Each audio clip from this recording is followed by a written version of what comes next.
Kubra, and my bunch of welcomes. Yeah. Okay. I saw the go sign from Zeki Can. Hello, everyone. This is Kubra from To the Window 1/4. Welcome our official start for our 4th iteration. This night will be crowded and fun and joy, and we are going to collect everything in terms of archiving the night. So to keep it short, I'm going to pass the mic to my beloved one, to my only one, Simon, the moderator of our convo, and have fun, everyone. Yay. Thank you, my one and only one, Kubra. It's wonderful to be here with you tonight at some of your sides of the ocean and this morning here in California. I'm very excited for this conversation. I also want to give a little housekeeping, which is that, as you probably know, this is our 4th iteration of Through the Window, again supported by Prince Claus Fund, which is super, super exciting. As you also know from previous years, we usually would have a party right after a conversation. And I just want to take this moment to commemorate the fact that we felt, even though parties should still be accessible, not just in architectural spaces where not everybody can enter safely, but also online, even though we do really believe that parties should stay accessible in that way. I also want to commemorate the fact that we felt by now that a party online would not really fit with the moment, considering where we are in the pandemic, and that we are doing an hybrid, so an in-person party in Istanbul and in Amsterdam and online in June to launch the exhibition. So the exhibition will be launched then in June. Stay tuned for that. Come and visit us again. Maybe come and party and dance with us. And also another exciting news is that we are launching our website. And that means that Through the Windows exhibition and Through the Windows conversation are not just going to be found on Instagram anymore, but that we have our own platform and our own space. And it is through that we decided today to host a conversation on queer archiving strategies. Because I don't think when we started Through the Window, we, Omer, Kubra, and I, and now everybody else who has been involved and is part of the community, Zeki Can, all the translators, and everybody, all of the artists who have participated over these 4 years. When we started in 2020, I don't think we had ever imagined we would even reach 21. Nor did we hope we would still need funding, because we were hoping that somehow there would be a queer utopia.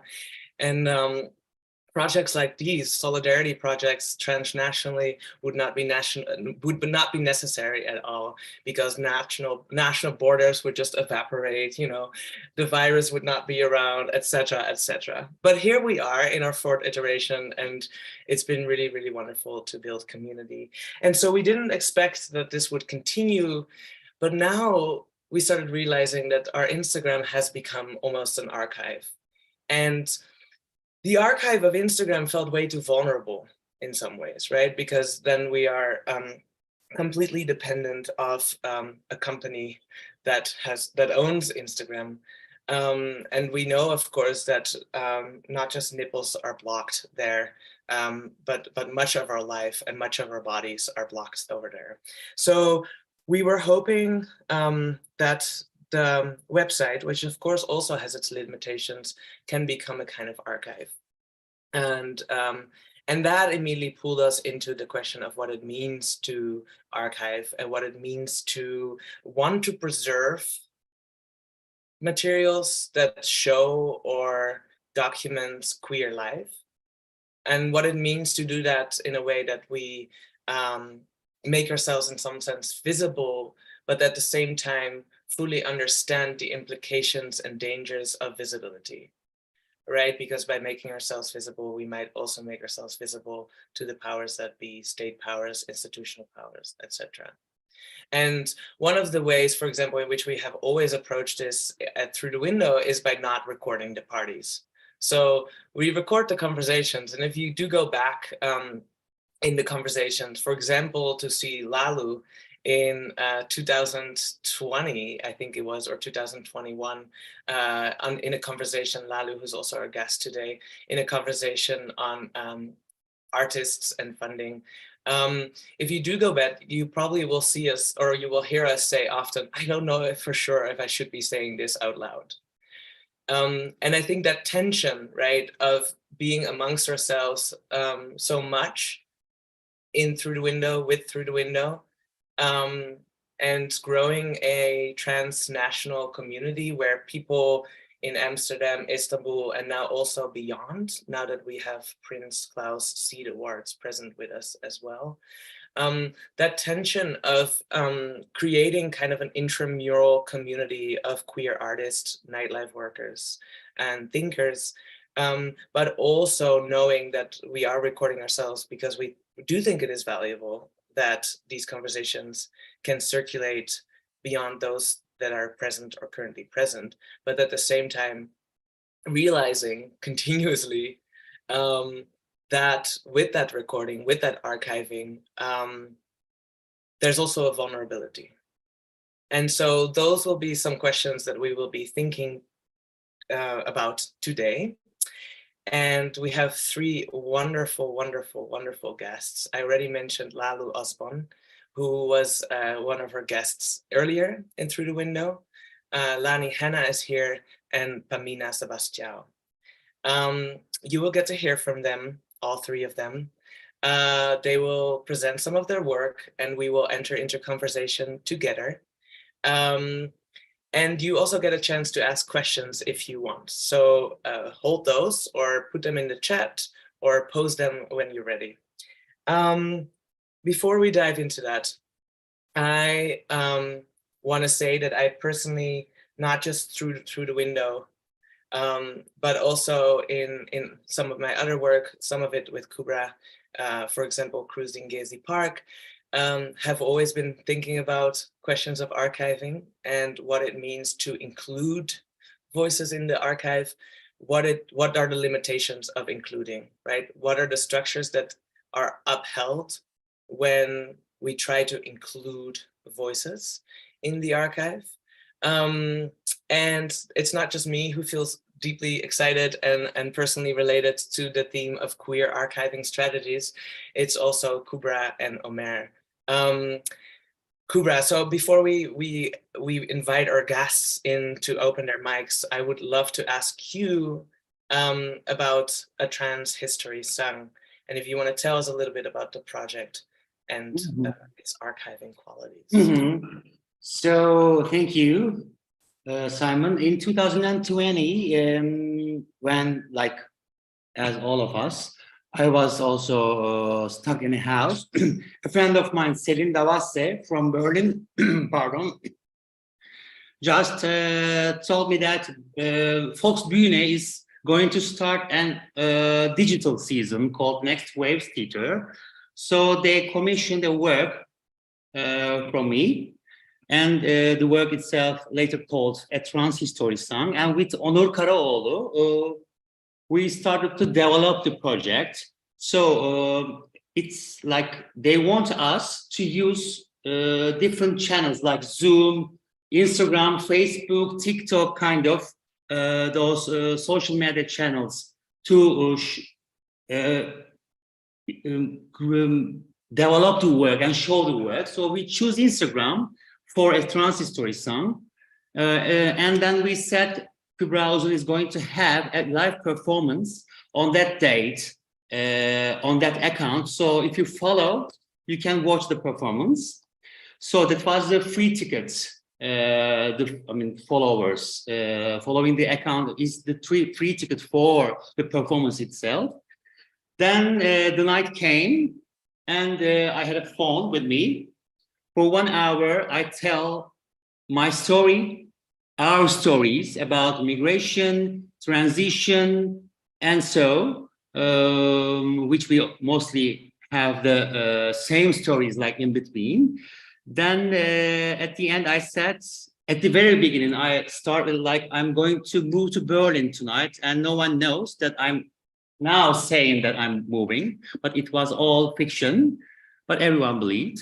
Then with 1 hour of that performance, while I was telling about parts of my life and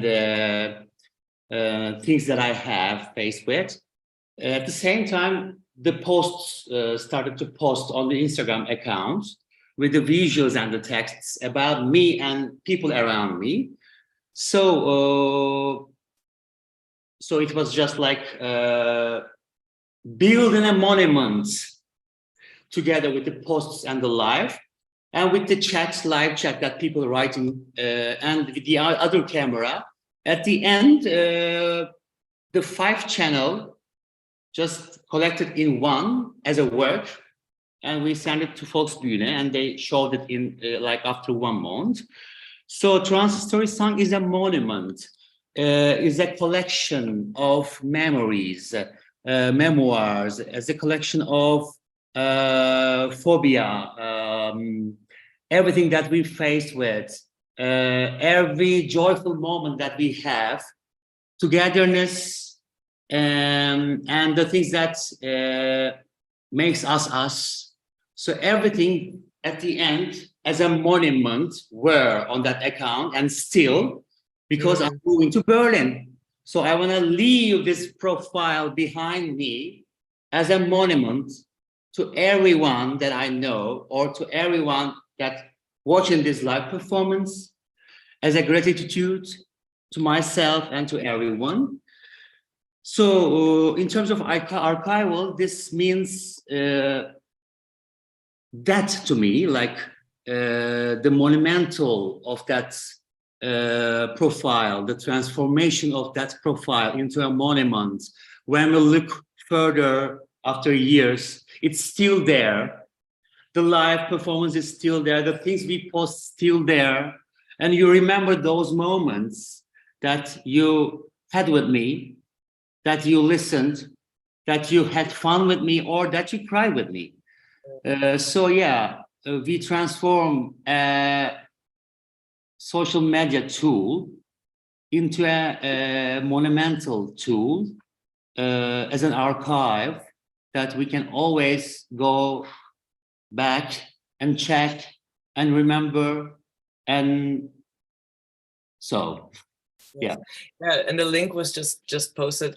I think one of the things that was super special, I think, about a trans history song as well, is that there's this speculative notion, right? Like you're moving to Berlin, but you're not actually moving to Berlin, or I'm not still yet. in Istanbul. And it's this kind of like this idea of a future, like the pretense of a future being a form of a memory, right? Almost having a memory of a future. And also what was really special, I think, about the project is that it might not be your story in this moment, but so many of the people that you know have moved to Berlin. Yes, I always take my story as a fiction from the very beginning, my transformation even. So I take this transformation from a fictional side, and still. So to create something fictional is the core of the work itself. So then it can be everyone's work, not only mine. So that monument belongs to everyone. That transformation and everything related with belongs to everyone. It was, and it will always be. Yeah. And I think we'll also see how this resonates, you know, the way that you called different people in live while the monument was being performed and recorded, is something that Lalu, I'm sure, will also speak on in their work, which you were part of course, Kubra, also of Lalu's performance work. So thank you for sharing that. And people can find more in the chat. Ömer, do you want to share about your work with a trans guest house? Sorry, before Ömer starts, I want to tell you that Ömer is going to speak in Turkish. So if you want to hear the translation, please go down of the page, translation and click on English. Thank you, Ömer. Sen de aşkım top. Merhabalar herkese, Ömer Tevfik ben, Öte. Size trans misafirhanesini göstereceğiz. Zekican ekranı yansıtacak. Gezi direnişiyle beraber hem açılmaya hem de hem eşcinsel olarak açılmaya, queer olarak açılmaya hem de fotoğrafçı olarak, sanatçı olarak kendimi var etmeye daha yakın oldum. Ve Gezi direnişinde aslında tanıştığım, benim hayatımı değiştiren trans kimliklerdi, translardı. Misafirhaneyle de Gezi'den birkaç ay sonra tanıştım. 2012 yılında İstanbul LGBT Dayanışma Derneği tarafından kalacak yeri olmayan, hastalık ve yaşlılık durumunda olan arkadaşlarımız için güvenli bir ev görevi görüyordu misafirhane, trans misafirhanesi. Tamamen dayanışmayla ayakta kalıyordu. Bu bağlamda Türkiye LGBT artı hareketinde önemli bir direniş alanı olarak okumak gerekiyor burayı. Tabii misafirhane 2012'de dediğim gibi kuruldu. 2019 yılında kapanmak zorunda kaldı. Kapanmadan önce sevgili Kübra'yla da bizi tanıştıran Trans Guest House projesini yaptık. Hollanda İstanbul Başkonsolosluğu projeyi destekledi. Misafirhanenin kapanmaması için bir dizi etkinlik yaptık. Kısa belgesel film çektim bu konu hakkında, misafirhane hakkında. Temelde aradığım soru ve sorduğum soru güvenli alanda, güvende hissetmekti. Çünkü hala bugün bizlerin güvenlik problemi, barınma problemi var. Özellikle bunu son dönemde yaşadığımız depremde tekrar fark ettik. Bu tür kriz durumlarında, kriz anlarında ne yazık ki ilk gözden çıkartılanlar, şiddete maruz kalanlar bizler oluyoruz. Translar oluyor, LGBT artılar oluyor, kadınlar oluyor ve çocuklar oluyor. Dolayısıyla tüm bunları düşündüğümüz zaman görsel imgenin, daha doğrusu Türkiye LGBT artı hareketinin içerisine girdiğim zaman bir fotoğrafçı olarak görsel hafızaya bakmak istedim. Görsel hafızamızda ne var bakmak istedim. Yani bize dair üretilen hikayelerde, filmlerde genelde ya filmin sonunda öldürülen kişiler oluyoruz, ya katil oluyoruz, ya da işte karikatürize edilmiş karakterler oluyoruz. Ama gerçekten böyle miyiz? Nasıl görmüş fotoğrafçılar bunu? Buna bakmak istedim ve bu konuda çok fazla çalışma yok. Ağırlıklı olarak ben mesela çocukken trans kadınları E5'te seks işçiliği yapan ve kendini jiletleyen insanlar olarak tanınmıştım. Bana çünkü medya bunu tanıttı.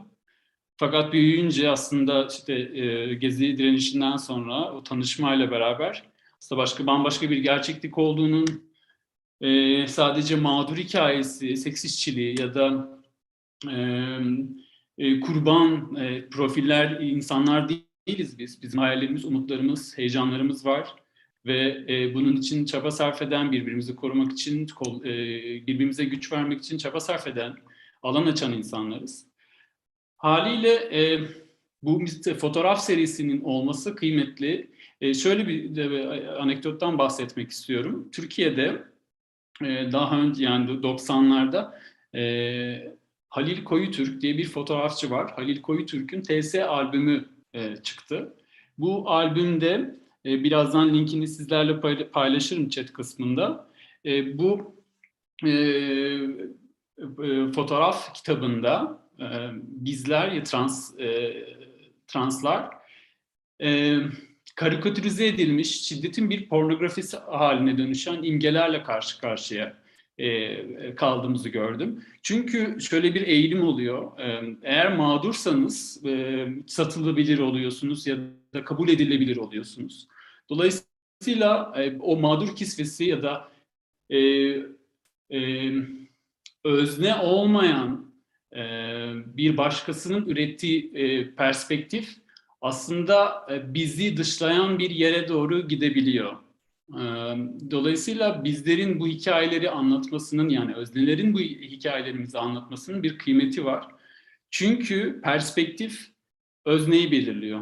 Dolayısıyla hikayelerimizi bizden iyi anlatabilecek, bizden iyi ifade edebilecek insanlar da yok diye düşünüyorum. Çünkü o empatiyi kuramadığımız zaman, o bağlantıyı yakalayamadığımız zaman ürettiğimiz niyetimiz iyi de olsa aslında farklı bir yere doğru eğilim gösterebiliyor. O şiddeti tekrar üretebiliyoruz. Mesela burada da şiddete uğramış olan insanlar var. Ama bunu hangi aşamada nasıl göstermek gerekiyor? Neden bunu kayıt altına alıyoruz? Ya da bu arşivin, bu mekanın şu an izlenebilir. Aradan işte kapanalı yaklaşık 3-4 yıl geçiyor. Bu mekan artık yok. Ve hani bunu şu an burada görebiliyoruz. Bunu fiziksel bir şekilde kayıt altına alınabilir, yani bir kitap halinde tutabiliyoruz. Dolayısıyla arşivlemenin bizler için bir kıymeti var. Çünkü hafızası, özellikle görsel hafızası olmayan toplulukların ne yazık ki kendilerini barındırabileceklerini, politika yapabileceklerini çok düşünmüyorum. Dolayısıyla arşiv önemlidir. Bu niyetle de yıllardır emek veriyorum arkadaşlarımla beraber. Böyle. Simon?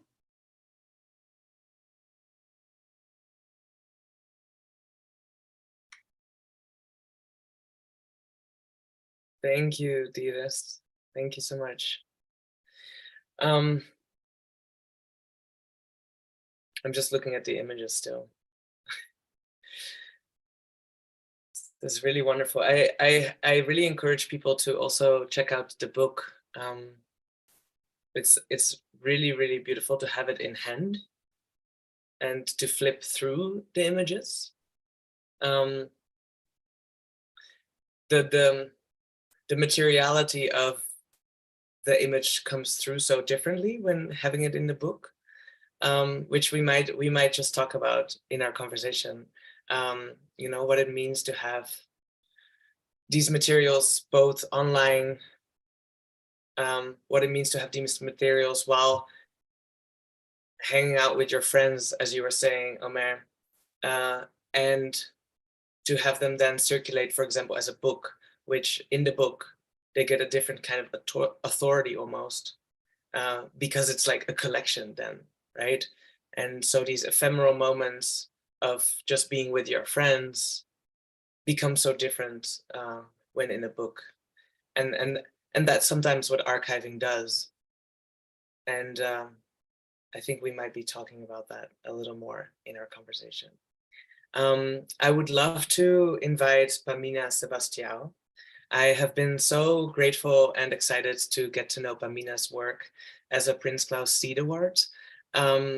So thanks to Prince Claus, we've been able to continue through the window, and with Dilara, who has been our amazing co-conspirator, we have started to invite Seed Awards as well as part of our exhibition. And Pamina is one of those artists, and also works on, for example, the Angolan Identity Archive, many, many more projects, always in collective and collaboration. And the visual work is absolutely stunning. So again, for those who have normative attention spans, I'm sorry, we're just gonna keep spamming the chat. And we'll make sure to document it if you cannot jump around, like some of us want to just continuously jump around, then we'll make sure you'll still have access to that later. But definitely check out Pamina's visual work. It's really been a pleasure getting to know it. Pamina, I want to invite you to unmute. Hi. Olá.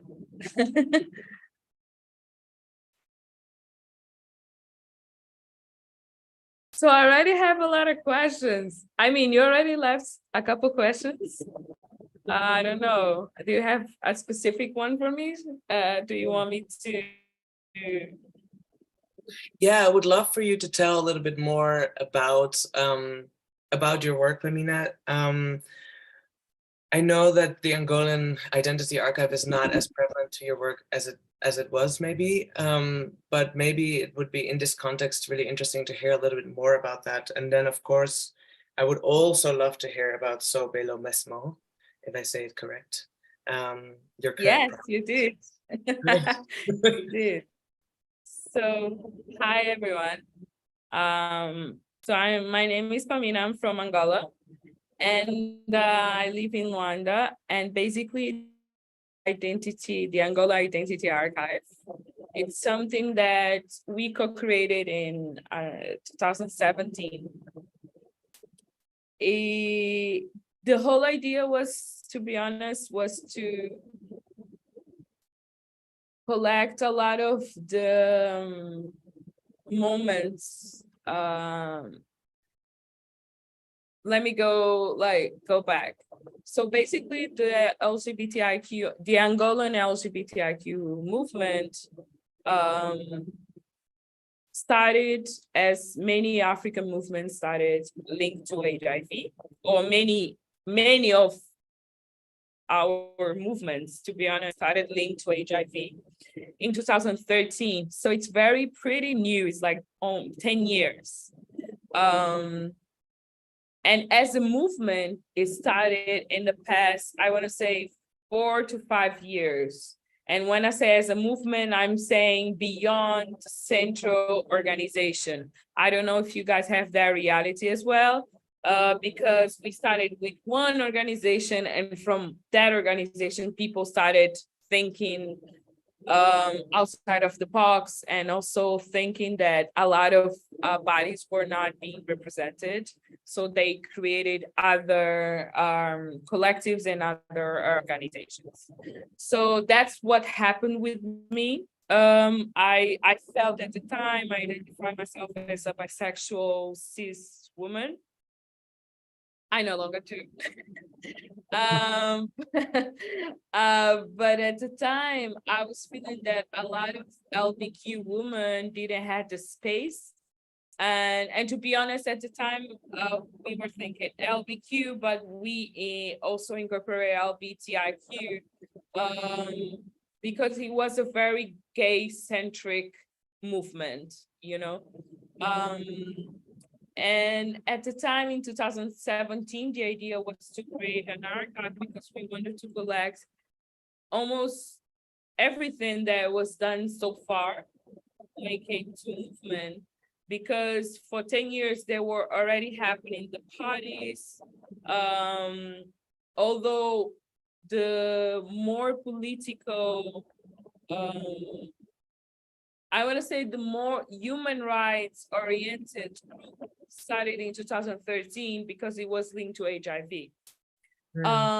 But not the most political one. We are still going through that process. And in 2017, we felt there were a lot of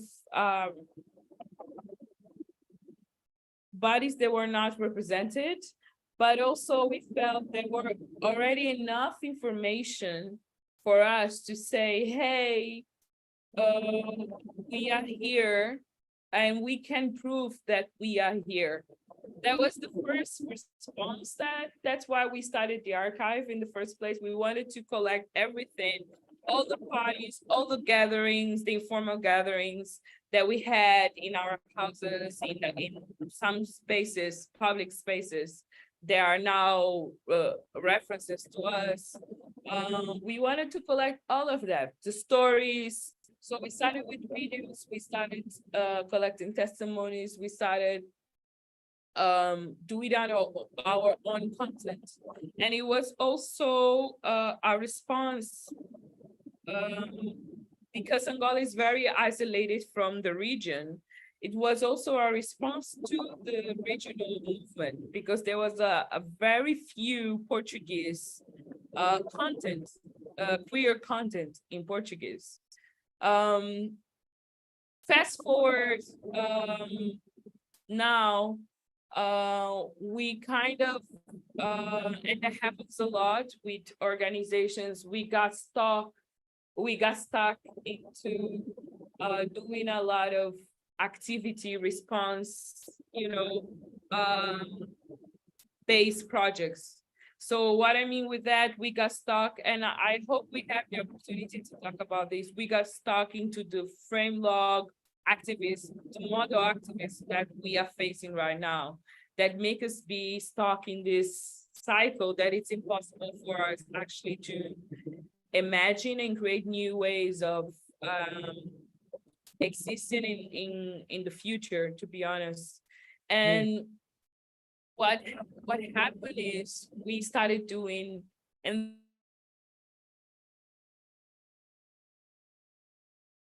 things, but then we were faced with the reality, which was a lot of queer people were being forced out of their own houses. So our space kind of immediately, organically became a shelter. We still have the shelter, and it's a cultural space. So we decided to invest a lot in that. We were only three of us, and then 2 of us. So it was hard. There was almost like no time to create an archive.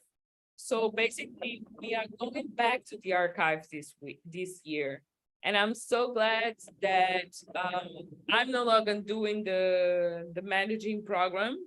I kind of had a burnout in 2020. And that's when I started doing art. I was so fed up. So the model activism wasn't enough to answer a lot of the questions that I had into how can we change this fight. So I started making art. I didn't know I could make art. So it was escape. But at the same time, I feel that this year I was more able to go back to the archive. So we are, I'm so proud to say that I was able to transition to being a co-founder into someone that is being a collaborator into something that I co-created. I'm saying this very proudly because it's hard. I don't know how it is in your experience, but in Africa, co-founders, there's a whole co-founder and the founder meets that people get stuck in their position as co-founder and founders, and they don't move from it. And sometimes when they do, there's a lot of sorrow and anger because they had to usually be forced to move from that position, but mostly because you spend 10 years of your life to activism, and sometimes you realize that you actually didn't belong to a community. That happens a lot, unfortunately. So I'm really glad that me and Lydia were able to create this communication. And I have to be honest, we were violence towards us to a lot of the times of the burnout process that these model activists make us go through. But we were also open to grow, to give each other space and come back.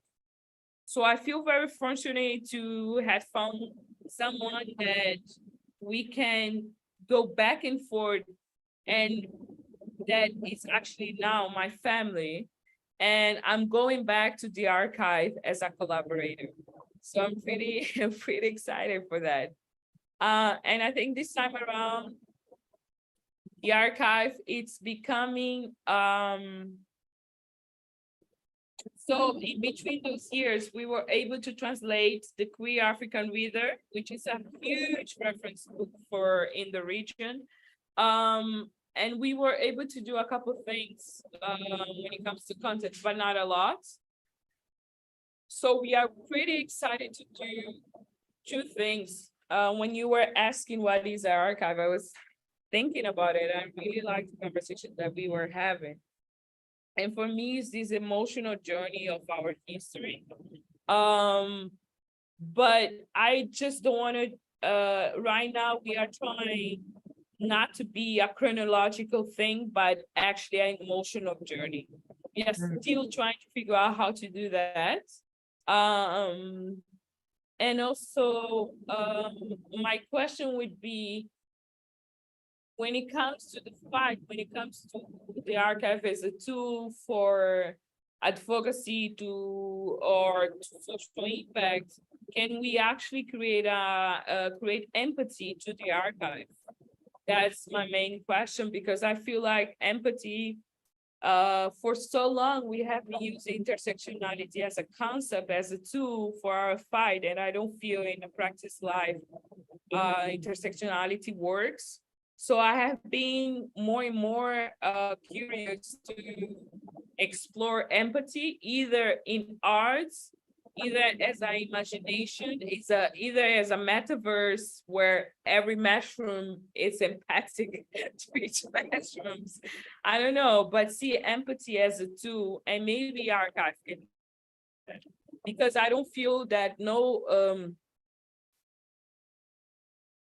when we started, we thought, okay, if we have information and references, and we do the research and the books about how queer bodies existed way before colonialism.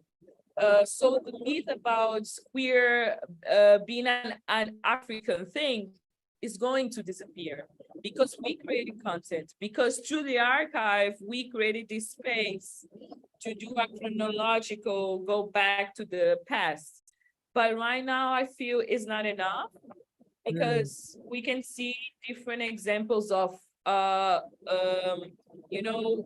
steps that we think they are moving forward when it comes to law, but in a practical life, we are still facing violence. We are still like not existing in a lot of the corners of our right to live.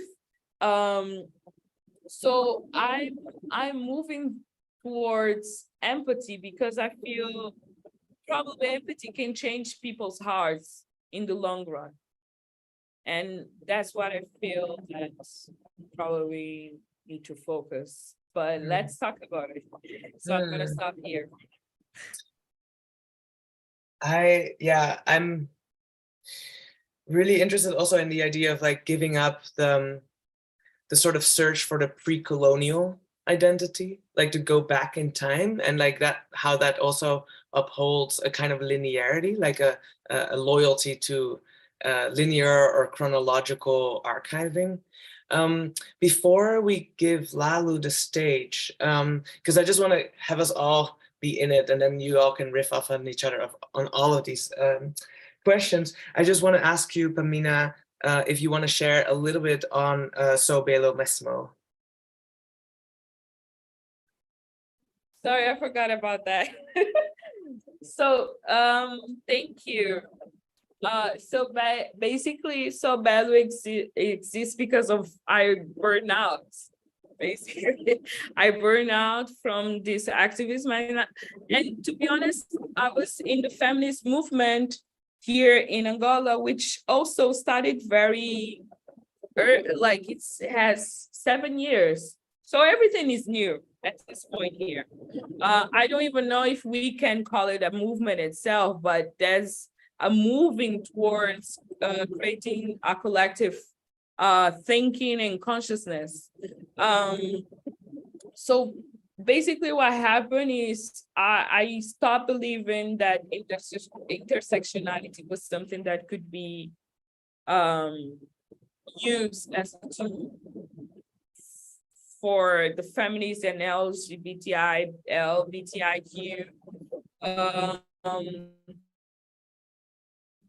fight that I was doing. I was always divided into So I stopped doing that and I started asking more questions about the structure that created the model activism that we implement. And from that, I became very anxious and depressed. And I started writing my own idea of what it was to be a body that is intersectional. And from that, I stopped doing anything in collectives, and I went to Portugal, and I was there. I was stuck there for 6 months because of the pandemic, in a very in a room, because first with one of my best couple friends, queer couple friends. But then it was so hard. I had to move. And then I got stuck in a house that was very violent into queer bodies. So I started making collages. And through that process, I started asking myself again, what this whole question of what is a body, it's always in my work. What is a body as a way to ask all of these things that were inserted in our body, gender, class, even us as movement, where is all these boxes coming from? Are we still upholding this idea of gender? Are we creating gender technology by doing all of these boxes as well? So basically, that's where Sobelo comes from. And I think for me, I don't restrict myself into, oh, I make collages or I write. At this point, I use any format that I feel it's going to bring the conversation that, or the questions that I have at the moment. So right now, Sobelo, it's a project, archivist project.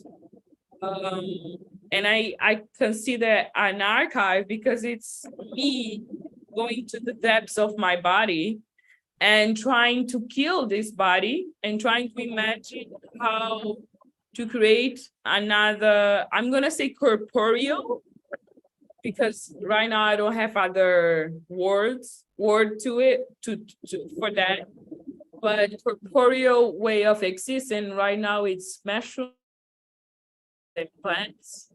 And yeah, and that's it. And you're gonna see what people call breasts and vagina. And you're gonna see collages, you're gonna see drawings, you're gonna see I work my nude body. So it's a whole deconstruction of what is body, which in the context of Angola, in the context of Rwanda, it's a pretty big deal because there's not a lot of gender and sexuality and openly queer artists doing this kind of work. There are very few of us, to be honest. When it comes to art, openly, that's what I'm saying, like publicly queer. And so also we can talk about how come I have this platform, because also it goes to yes, work, but yes, privilege as well. And I'm very open to talk about that, how we as queer privileged people, in my case, to have access to a lot of information, access to a lot of spaces, which is the trade here in Angola, connection and access to people, access to spaces, how that influences how my work has been received and how validated my work has been how people are validating my work, and most importantly, what conversations am I allowed, not actually allowed, but me as navigating that queer privileged body, having access to different spaces, how am I able to bring those conversations to different and diverse spaces, you know? Yeah. Yeah, it makes me immediately want to shout out also Dilovi or Dee, who participated last year with us in Through the Window, and who, when we invited them, were immediately like, no, I already have access. The fact that I get this invitation means that I already have access. So I would like to propose 2 other artists that you could invite. Really resonates with what you just shared. And I was also, when you said, you know, what people call breasts and vagina, that made me immediately think about like this question of queer reading an archive, right? When we encounter material that we think we might know, for example, when we start reading queer people in the archive, we might be like, oh, that person was a lesbian because we would call them lesbian right now, right? So it's always this question of the queer reading in the archive. So I really loved how you opened that up in saying like what we would call maybe breast and vagina, and this constant potential of violence, even when we think we're doing queer work, right? In our archiving. Thank you so much. We'll continue thinking on all of this. But now I would love to invite Lalu Ozban in. Lalu is working on Koli Sinmas, which I'm sure they will share more about, and was also one of the co-founders or co-collaborators, at least, maybe I should not say co-founder anymore, of the Pembe Hayat Queer Fest. And Lalu, the floor is yours. I am a co-collaborator. I'm definitely not a co-founder of Queer Fest. It was funded when I was back in college, actually. But I joined the festival in 4th year to correct it, because we don't want any madilik going on. We don't want any wrong information being shared. Thank you, Pamina. It was a great start, and I got a bit nostalgic looking into the images of trans guest house, seeing some familiar faces and thinking about documenting violence. This is unfortunately generally where we start a lot or think a lot about archiving in memory, or that is with my case. Okay, who I am and what I have been doing with archives. I think like I'm not going to come a lot to my PhD work. I will maybe come to that later. But I think before that, I love how everyone was sharing where they were involved, how they have been getting more organized, maybe with queer folks. And that can be a good start for me as well, because I think I had no thinking of archives or archiving, but I was archiving actually. I was going to protest, video documenting, video activism, editing some of that footage, and they were mostly student organizing, feminist organizing when I was in college. And as students at Boğaziçi University in 2011, we occupied Starbucks that opened the campus. And we actually spent quite a lot of time there. And that is where I learned editing, that because we had to come up with our own media team and we have to do everything. So that's how I started. I was filming, but I learned editing. We became a team. We were sharing the news. That year, we weren't really thinking about archiving in this sense, even though we were recording live streams and all. And I kept saying people like, we should maybe back it up. But we didn't have enough money to buy hard drives.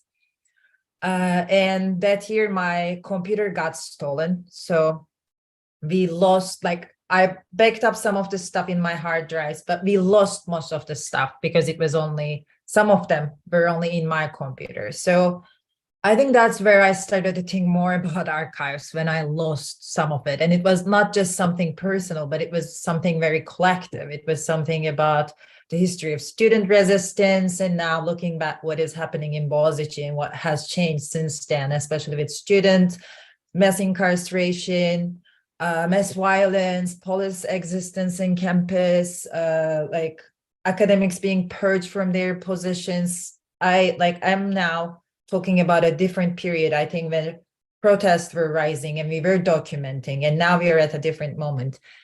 And I started from that perspective. I was also mostly organizing with feminist folks. I think I was not finding myself as queer enough yet to get organized with the queer folks back then. But when I started to work, and then GaGa happened, as Öte was mentioning, in 2013. And for the people who don't know what is GaGa, it is one of the biggest uprising in the history of Turkey, especially in the west part of Turkey.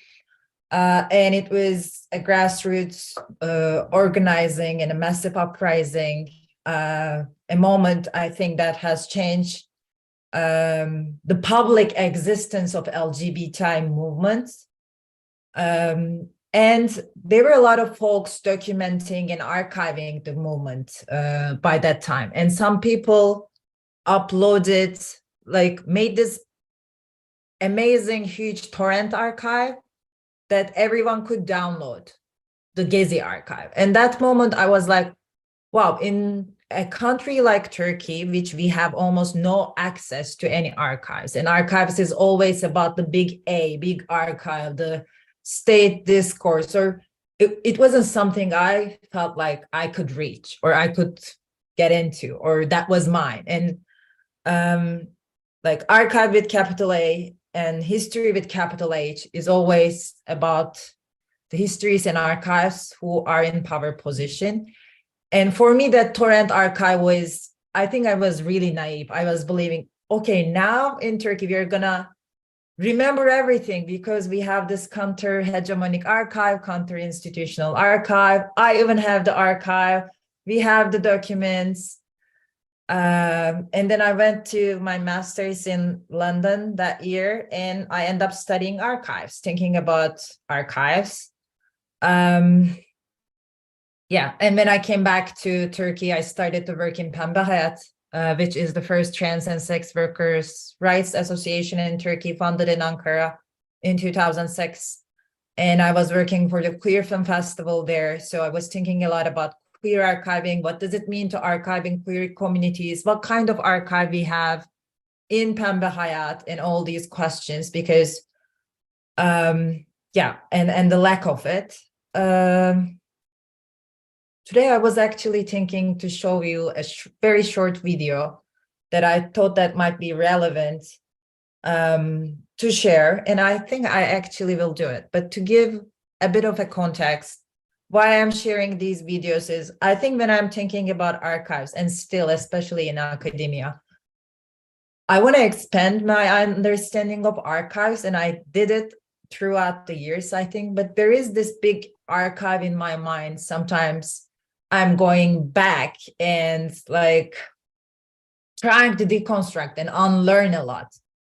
And those two videos are from my qualifying exam, because I'm also a PhD student.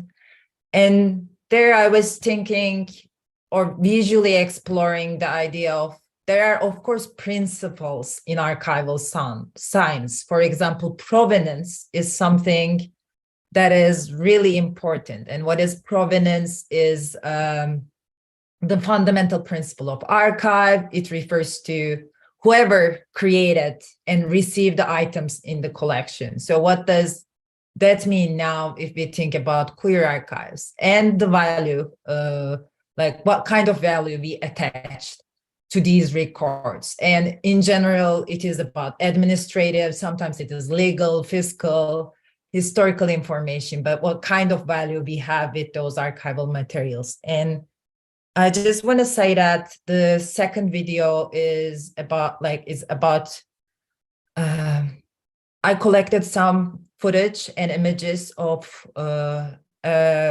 friend and a trans sex worker whom we lost last year due to suicide. So it can be Zirve Soylu. It contains images of Zirve that I gathered online. So I want to make disclaimer before I show these two clips.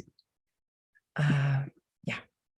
And this is the first time I'm showing them somehow in public. So, and they're not like done works, they're kind of assignments, but I thought it might be a good place to share. So please bear with me.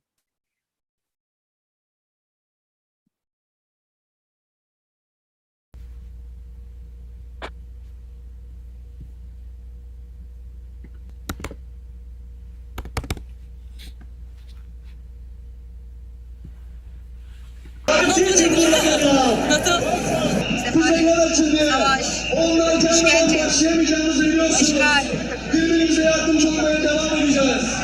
Dünyayı yok eden güç, yaşanmaz hale getiren iğrenç bir organizasyon. Dünya görüşleri yekdiğerine muvazi olan ve dahili siyasetlerinde demokratik zihniyetleri birbirine uygun bulunan bir kısım devletler, Kuzey Atlantik Anlaşması, NATO namı altında bildiğimiz tarihin ve askeri anlayışın en kudretli ittifakını mevcut. Videocuyum. Arkadaşımızı bırakın ama videocu. Belgeleme çalışması yapıyorum. Videocuları bırakın ama. Ancak sen...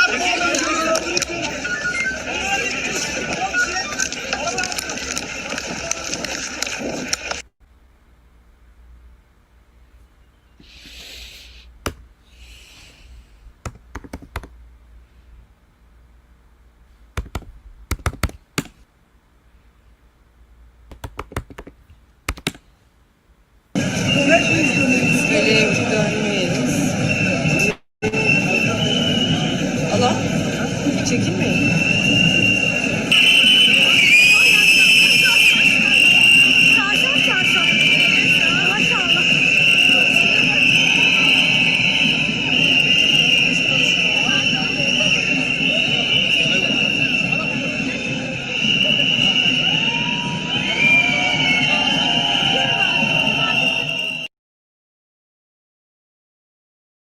Women. And when we focus on transition, we don't actually get to talk about those things. This is the reality of so many trans people's lives in this country, trans women of color whose lives are in danger simply for being who they are. And we're looking for justice for Lan's murder, and we're looking for justice for so many trans people across this country. And by focusing on bodies, we don't focus on the lived realities of that oppression and that discrimination.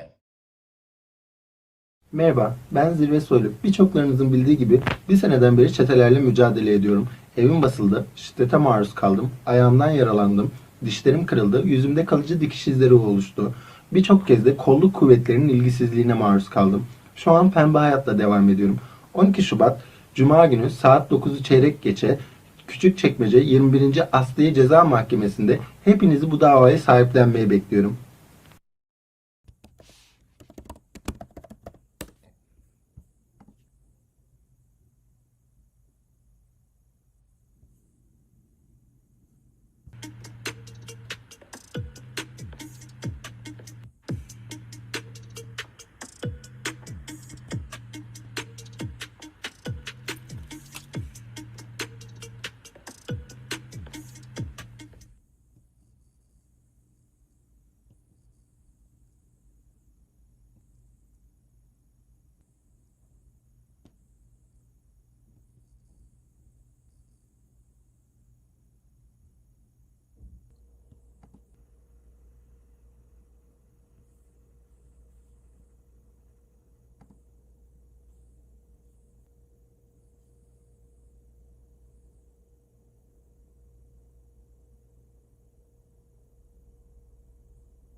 Thank you. And just briefly, I want to connect this with what I was trying to mention at the beginning. Bakma is kind of the only collective and non-institutional social movements archive we have from Turkey and its diasporas. And it, I think while thinking about queer archival strategies, especially now in the global north, we focus a lot on identity, but I also want to bring another aspect that I want to discuss for us, like queer archival strategies,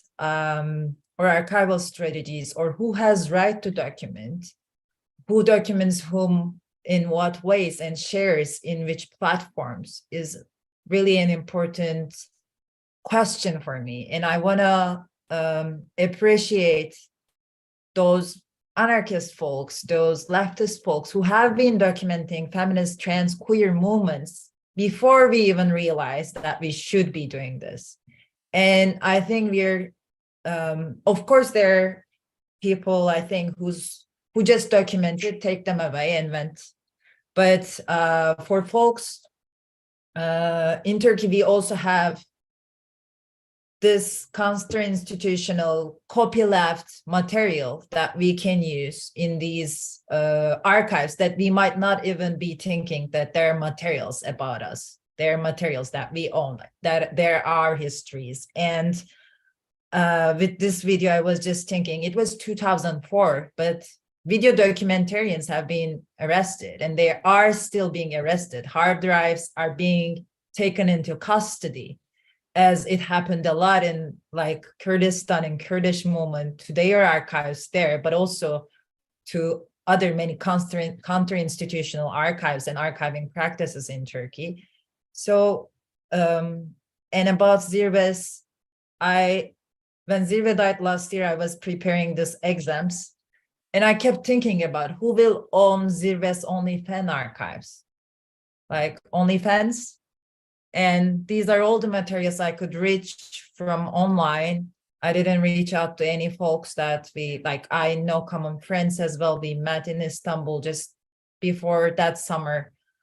And yeah, all these questions about who has the right to use that material, to protect them, and also to share them in what ways and what sense. Thank you. Thank you so much. I also just want to, I think it's really, really important, the question of the strategies beyond identity. And I also just want to cycle back your work, Lalu, your PhD research work on Koli cinemas, Fakbari cinemas, and the idea of the sex cinema. And at least I was lucky to see a presentation of your initial, or like your starting research, and the way in which, and this connects also to, of course, documenting Zirve, and the question of bringing in friends, right? Like this idea of bringing in friends to create an archive, and opposing in that way what you mentioned at the beginning, right? The archive with a capital A, that actually your friends are worth recording, and not just that you are recording them, but they also record you. So when you did your presentation, which was in an institutional setting, right, at UC Santa Cruz here in California, that was in an institutional room, and people from being in Istanbul, Kubra was there, for example, came in and were part of that research, not just because you host screenings, but also because they read testimonies. And so when you're talking about provenance and this idea of who records who, or who has the right to record, right, there's a way in which it seems that you in that moment are authoring the archive because you're in that institution that is recognized as a place where archive with a capital A is made, but you're also tricking that hierarchy because your friends are also recording you in that moment of recording. Speaking about you gave a shout out, Lalu, towards anarchists and those who have been documenting You also said maybe I didn't identify as queer enough at a certain point. So I think it would be a perfect time to ask Lani, Hanna to come in, not because of queer enough, but because of anarchists who have been archiving. And Lani has been doing a lot of intergenerational work with all kinds of archives. Lani's research is on counter-institutional archives, and I would love to invite Lani, Hanna in. Hi, thanks for having me. Yeah, you can always be more queer. So, you know, it's totally fine to not be queer enough at the moment. Yes, thanks for having me. This was incredible. I went through several ideas of what I wanted to present today in this short time. Simon had posed a question for us about collectivity, and not to be too broad about collectivity, but to give one example. And then I got lost in the wheels of which example to give.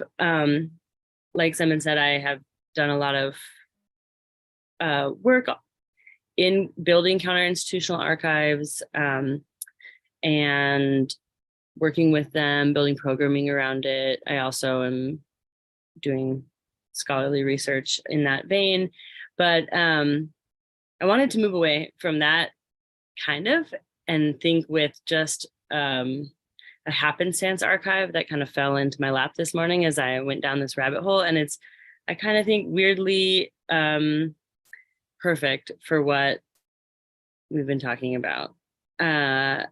Accidentally, we didn't share any of what we were going to talk about with each other here today. So that's interesting. I also do a lot of martial arts and self-defense work. I live in Oakland, and I live actually in a collectively run dojo. I think the anarchist part was the part that led Simon to think of me, hopefully not the not queer enough part. But I live in a collectively run dojo, and we do a lot of training of different martial arts, de-escalation trainings, self-defense trainings. And yesterday, a friend was kind of talking to me about thinking about putting together an archive of self-defense history, trans self-defense history in the area. And I started kind of thinking with them a little bit about what we know, what we could start to compile for them to work on this much larger counter-institutional project that they want to put together. Simultaneously, I am dealing with a lot of grief around the loss of a couple of friends who have been involved in self-defense and radical publishing and radical archiving in recent years. And one of those friends I'm dealing with, I guess, I'm lovingly tasked with going through her archives and figuring out what to do with where they should go and what they should do. And so just yesterday, I was piecing through some of these boxes, and I found this this zine that came along with an LP. Oh, I have things, but then the blurred background makes it kind of hard. Okay, here's the zine. It's called Free to Fight, and it reminded me of an exhibition I did with Interference Archive. I collaboratively did with Interference Archive, which is one of the archives that I work with the most in New York. And that was called Take Back the Fight. It was several years ago. And it was thinking about community defense responses to sexual assault, anti-carceral, everything that led up to what we would now in the US context describe as transformative justice approaches to, specifically, we were looking at responses to sexual assault, but violence in general. And one of my collaborators, Louise Berry, wrote this really neat piece in this book about self-defense pamphlets that were throughout the archive as we moved through the archive space, including this Free to Fight. Anyway, we went on tour with this exhibition. And then what we didn't think about was how it was going to put us in a position to be talking about sexual assault for like 2 years as like the only thing you get to talk about. And I needed to do something with my hands. So this, Pamina, when you mentioned like making collage as a kind of, you're stuck in a situation and you need something to kind of build off of. That's what I thought of. So we started making copies of the Free to Fight and then cutting them out and making buttons. And I would just sit for hours and just make buttons. So there's this other archive of these buttons from different images from this zine kind of all over the place that have little notes about self-defense. But basically, as I started doing this work this morning, or rethinking what I wanted to talk about, what was one example of a collective process. A lot of my work thinks about the longevity of counterinstitutional archives. How do we move resources, share resources? For me, collectivity has become over the years less about like having to be in a group that has complete political affinity with me, but more about how we can support each other to do the kinds of work that we want to do in and against the like, almost like impossibilities, the things that led to what, Pamina, you mentioned around burnout, right? These kinds of questions, like how can we actually mobilize resources? And so at one point I started like traveling around and asking different collectives how they were successful. And many of them would say things like, they were radical presses or print shops or designs. I mean, they did all kinds of amazing work, but they'd be like, oh, we were around for 10 years or 8 years. And the archive has this very particularly strange thing where you don't want the archive to be around for 8 years and then disappear, right? That's the interesting aspect of preservation of our own community histories, is that we are actually trying to preserve them in some sort of perpetuity, but we also have to then mobilize so much resource and so much energy and so, and so much collectivity and, that kind of committed collectivity. And so this morning when I started looking through these boxes of my friend's archive, I pulled out some things that were, I mentioned to my housemate who's been running self-defense out of the dojo here for many, many decades. And he, dumps a bunch of his archive on my desk. My bed and desk are the same thing.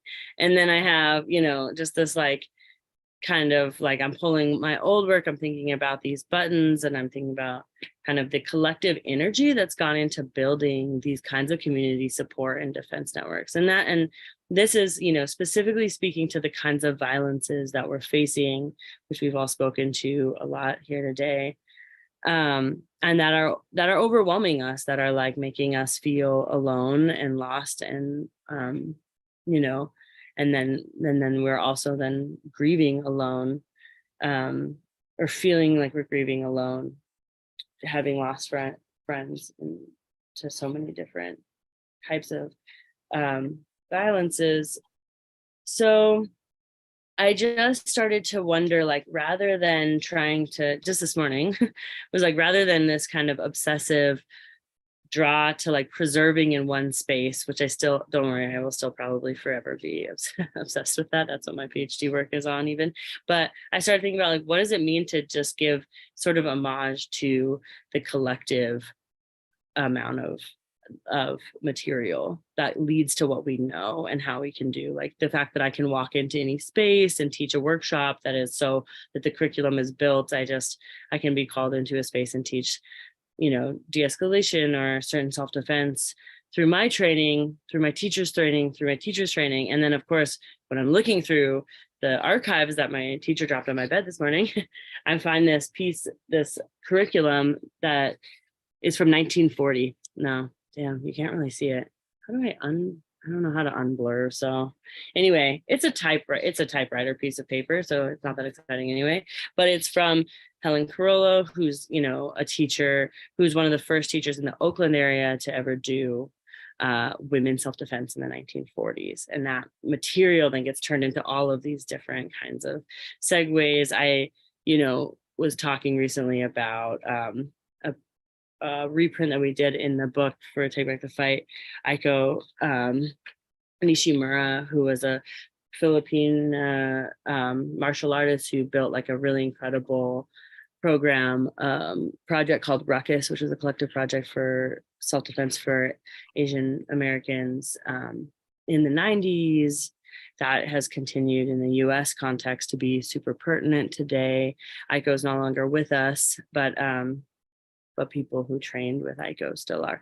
So I started to think about like what kinds of archives are in this, especially since martial arts and self-defense is an embodied practice of relating. I started to think about what it means to have these archives kind of embedded in these relationships that we build and the space. We still need space to train. We still need space. I'm not like giving up on space altogether in this story, but I was just kind of taken aback by how much. This is the stack of self-defense zines that I found in my friend's archive just this morning.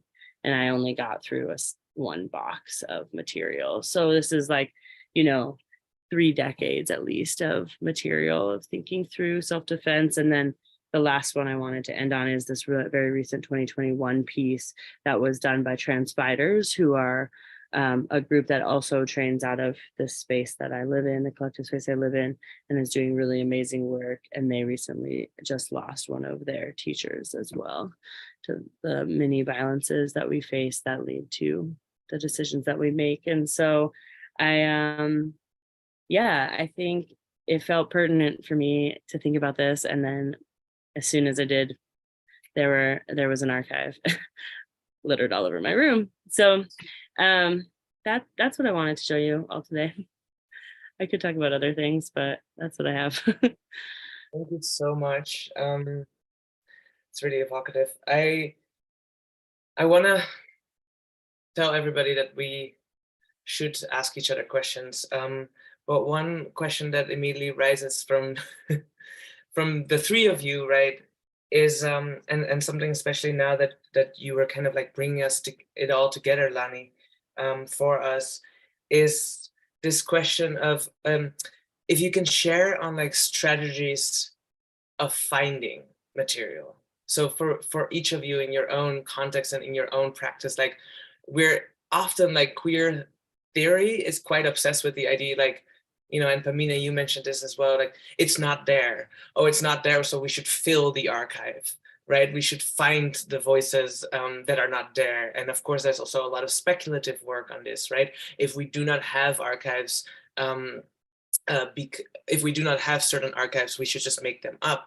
But Lani, something that you brought us to right now, and I think that it was really present in both Pamina and Lalu's work as well, is that there is actually so much material. And I was wondering if you want to share about your finding strategies, right? What do you do to find material? And material being very broad, right? It can be the body as well. Thank you so much, because I have a couple questions based on what you just said. I think for me, I became the material when it comes to my artistic work. And when I say I became the material, it's not only me physically, my body. I kind of lended my mind and my emotions to the work. So a lot of the vulnerability that I wasn't allowing myself when I was doing a lot of the more grassroots activism, I have been able to explore more in that, even though with a lot of fear and scare in my artistic work. And when I talk about this, I'm thinking about also my dreams. I have a lot of dreams about the drawings that I make. And I have been allowing myself to put that into a public conversation because I feel it should be a collective conversation because a lot of them are linked to colonial trauma. So, but when I really like the idea of an archive everywhere in the sense of not having a physical one, And my question would be, how can we continue feed that archive that do not exist in our institution or does not exist in a physical space? Because right now, when we think about archive, we think about specific spaces, and for organization, and for us, for example, as a movement that is starting, it's really expensive. It's a lot of work. It's a lot of uncertainty as well, because we never know who's going to continue the grassroots work. So who's going to preserve the archive? And while you were thinking, I had to question, while you were talking, sorry, my English. I have two questions. How we go beyond the physical idea of archive, and I like what you were just explaining. And for that, I think a lot about one work that I love from Jota Mombasa. I think it's called My Body Everywhere. So how can we build an archive that we can find in different spaces, and that way feeds the relationships that we are trying to build. And I'm actually saying everywhere when it comes to the spaces that we inhabit, but more than physical spaces. I don't know if I'm making it clear. Right now, the archive that we have is collected by our relationships. Basically, it's that we have these groups. We created different groups, and right now we have a main LGBTIQ queer Angolan group, and that's where we do our archive. Right now, it's so digital in the sense that we do a lot of sharing, so much sharing in that group, either by cases of violence, cases of discrimination, not only as a active response, because there's always someone online if you need an immediate response, but also as a way of support mechanism and feeding the idea of community. And that goes back to my second question, which is how people become archive as well. Not only as a way to when they die, because we really like to archive people when they die, but how people become the archive as a way also to build a queer family and community. And from that queer family and community, that's the archive. I think it goes back to what you were saying about the relationships, maybe.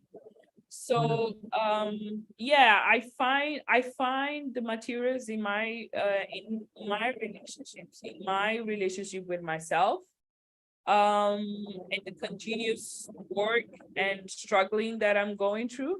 But also I find in the relationships that I was able to create, either in the activists, in the movement, the spaces, network that we were able to build. And I'm saying the daily connections. And also something that Lani also said, and I wanted to add and make me reflect, because in the past 2 years, I consciously decided to build my own queer family, because the network, the support systems were not enough to create some kind of emotional support that I felt I needed at times when it came to the queer community. So I consciously became more aware of what the lunches, the dinners, the exchanges of vulnerability meant in the long run of creating that support system. So I feel definitely relationships, yeah.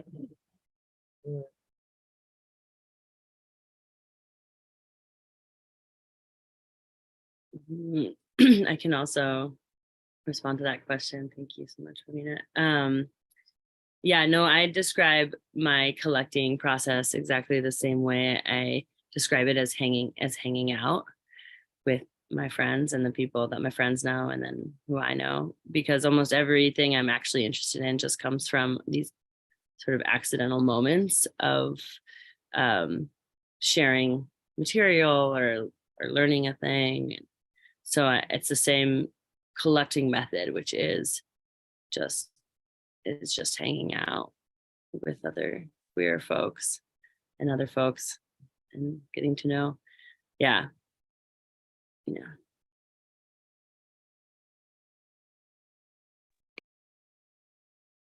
I want to add just something like which fits a lot with what Lani, but Pamina also said. I was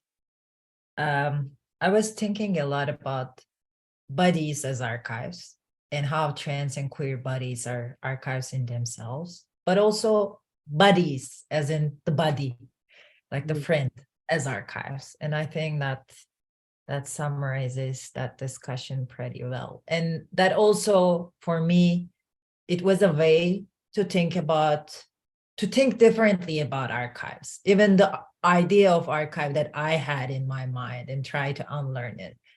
And I think especially like indigenous archives or archival thinking here and queer and trans archives changed that perspective for me.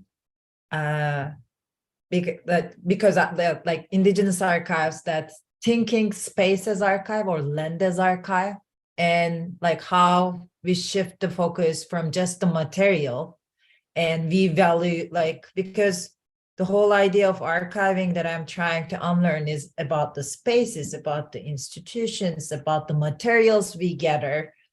And there is no end to it. And there is very much emphasis on the original, like the material. And it, one way or another, when we switch into queer archival thinking, we have to change these.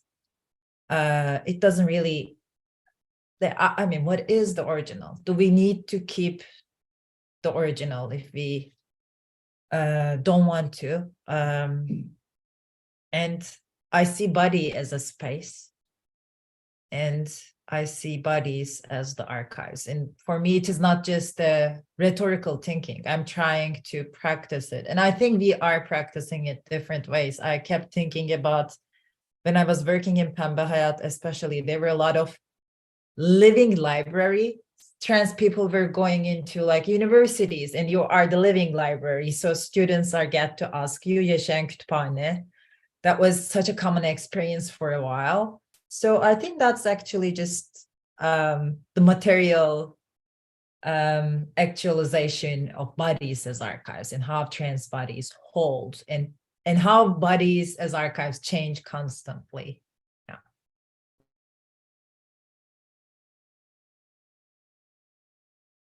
I really like that, bodies and bodies. I really like that, yeah.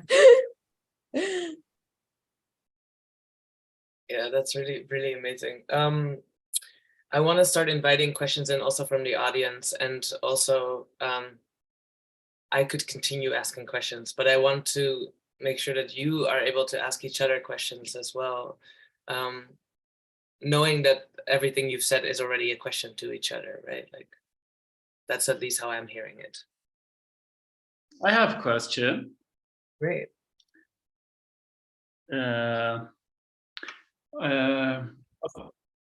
Aslında şunu ifade etmek istiyorum. Lalu'nun da ifade ettiği gibi bu arşiv kurmayı nasıl yapacağımızı bilmeden aslında başladık ve bir şekilde o arşiv oluştu. Şimdi bir deneyime sahibiz ve bir arşive sahibiz. Bu arşiv aslında nasıl korunabilir? Bu benim bir fotoğrafçı olarak, üreten bir kişi olarak sorum. Çünkü bunu kişisel olanaklarımla korumaya çalışıyorum ve Bu oldukça zor olabiliyor. Çünkü herkes farklı ekonomik yapılara sahip ya da onun güvenliğini sağlamak nasıl mümkün olabilir? Bu bir kurumla mı olur? Bu bir ağla mı olur? Through the Window bunun için bir yer midir? Yani bu arşivler nasıl bir araya gelebilir? Ve bize yeni örgütlenme pratikleri doğurabilir. Çünkü şöyle yani ben fotoğraf serisine başladığım zaman, yani daha doğrusu aktivizm ve sanat arasında bağ kurmaya başladığım zaman derdim bir taraftan da şuydu. Çektiğim fotoğraflar yarın öbür gün ders kitaplarında dahi, çünkü toplumu anlatmak, konuşmak, diyalog kurmak için arşivi de kullanacağız. Nasıl kullanılabilir? Dolayısıyla bu arşivlerin üreten insanların, burada Ceren de var. Ceren Sener, o da Türkiye'den ve şu an Berlin'de çalışan fotoğrafçı arkadaşlarımızdan bir tanesi. Dolayısıyla nasıl koruyacağız ve nasıl yeni stratejiler geliştirebiliriz?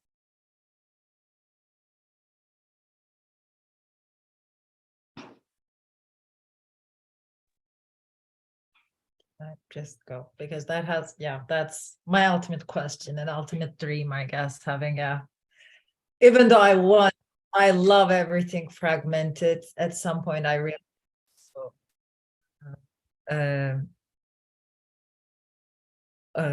sorry, I was listening to translation as well, so I got fully distracted. Now I'm back. So how can we have a collective, maybe not institutional archive? Because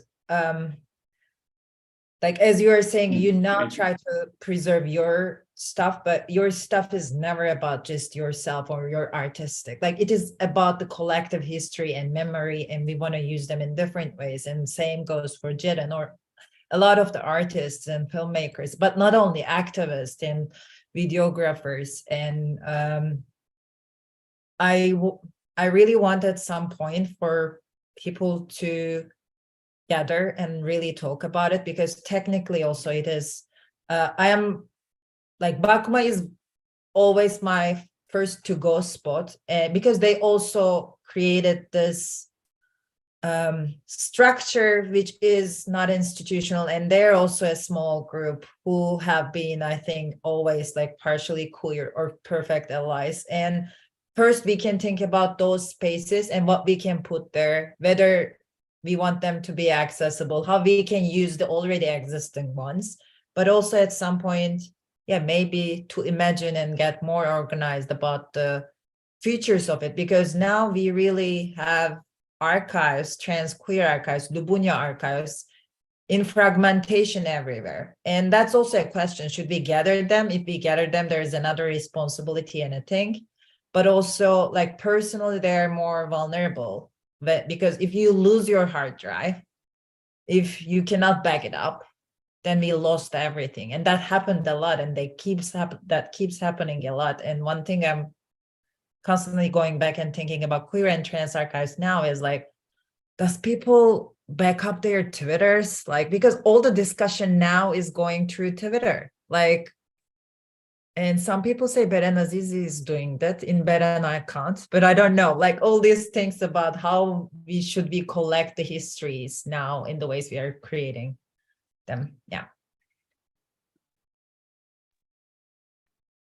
I also think that well, this is something I've been thinking about a lot with the counter-institutional archives that I work with, is how we can start to, now that especially some of our archives have started to kind of have, like, you know, been around for a decade or a couple decades or more, like what are some of these maybe transnational ways we can start to support each other or think through larger resource gathering? That doesn't mean having to turn our archives over to the institutions that are, while like collecting our material right now out of popularity or in response to protest, you know,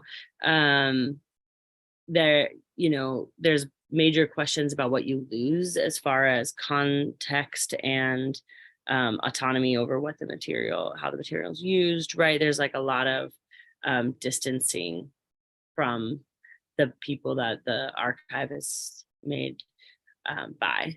and the communities the archive is made by. So those questions that drive us to do our own archiving projects in the first place are what drive us to try to maintain these projects. And yeah, I think it's a good time with the level that we have and the amount of spaces that we're talking about this together for us to start really thinking through these shared resource questions.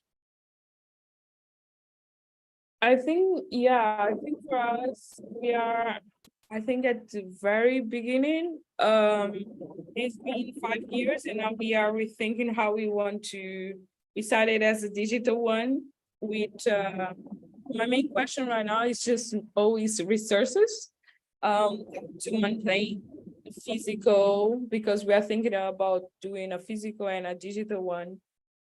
But also we are trying to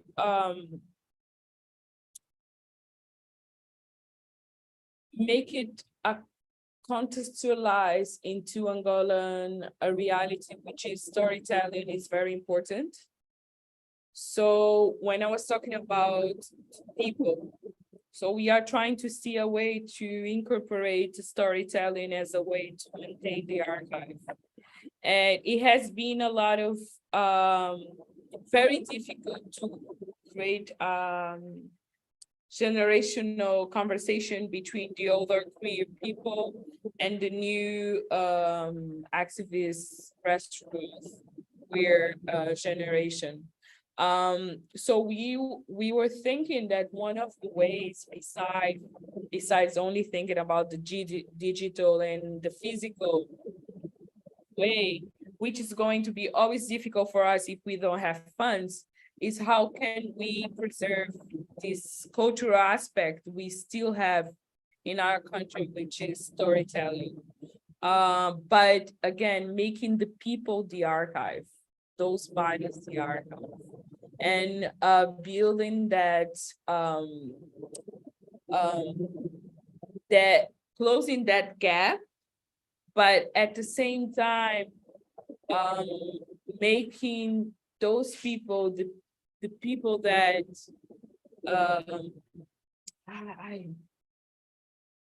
create their relationship with the next generation to tell the story over and over again. And then that new generation become those people. So for me, it's kind of go back to the conversation that we were having, how people can become the archive, not only as a reference in the archive itself, but embodiment of the archive.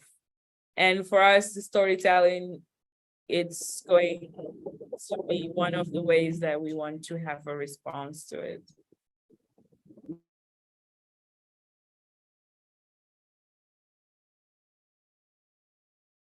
I think one of the things also that comes up for me in response to Amer's question is, of course, the question of context, right? Like archive where? And I'm thinking in a short book that I wrote, Take 'em Down, Scattered Monuments and Queer Forgetting, about sort of the Northwestern European context, specifically the Netherlands, right, where the sedimentation of commemoration, by which I mean sort of the way in which heritage is super important. So commemorative rituals are very important. Archives are super important, right, in state and institutional contexts.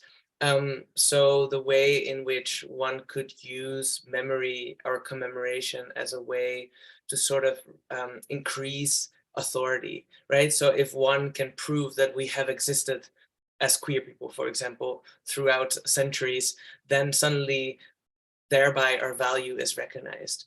And that is sometimes what we want and sometimes what we need. But at the same time, at least that's what I'm thinking with in Take 'em Down, there is also a way in which we then follow the structure of value, the sort of hierarchical way in which we get to the point that we can say like, okay, this matters, this means something. And instead of, that's when I would refer to like, instead of adding voices, right? Instead of adding stories, we might completely want to dismantle what it means to be of meaning. It's a bit philosophical, right? But like it is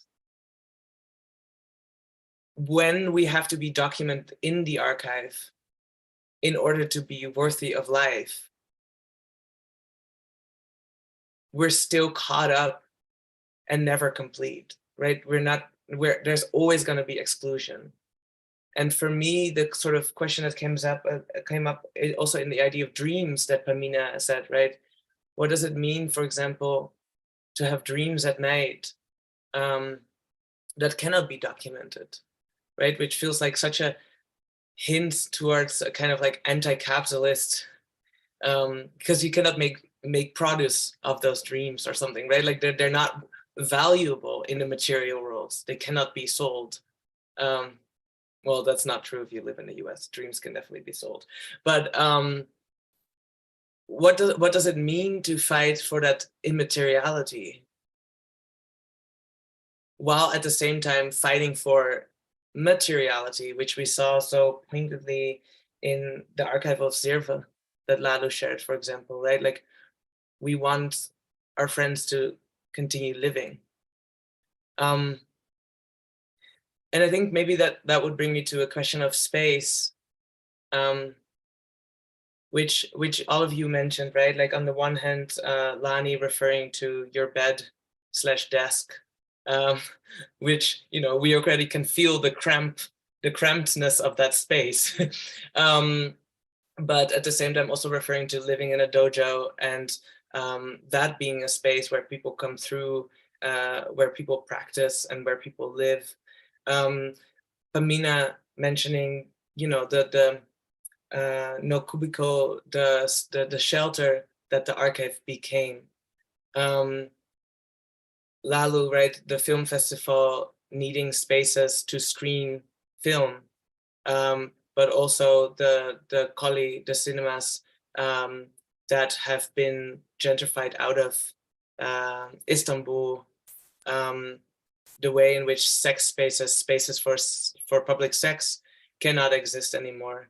Also relating that, of course, to something that Pamina mentioned in relationship to organizing on the African continent, the way in which public sex spaces have been gentrified away because of the AIDS crisis and the sanitizing response to that. Sort of tying that together, right? I'm just curious how, in your work, the three of you approach space in relationship to the archive.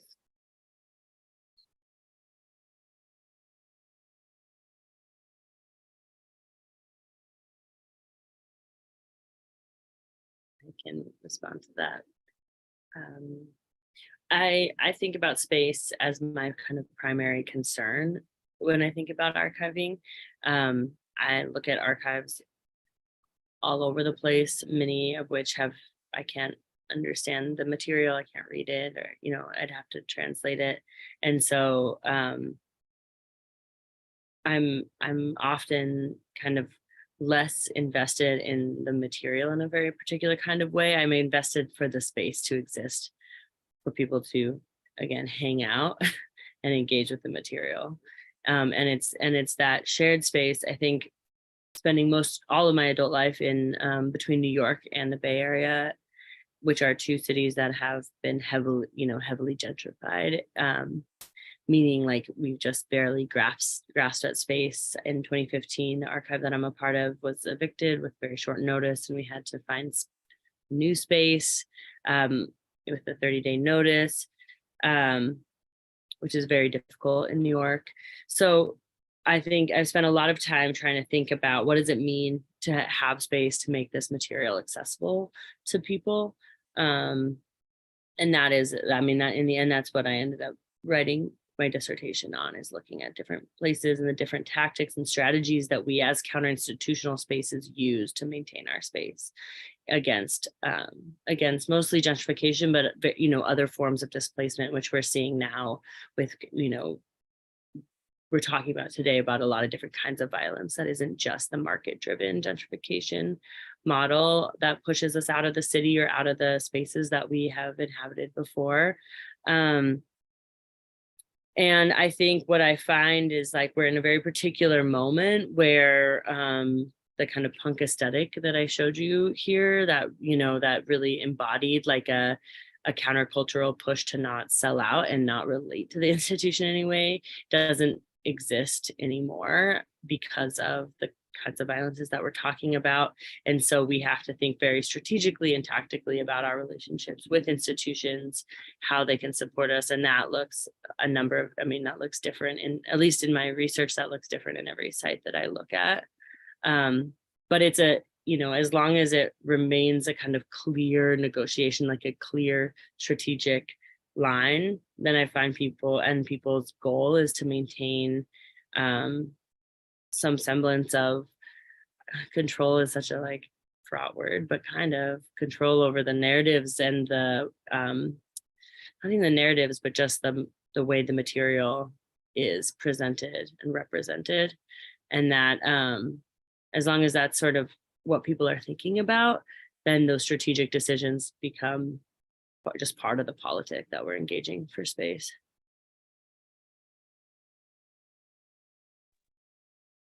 Yeah, I think right now in the context that we are space, it's what we are looking for. It's our main priority, either by being with the archive, which is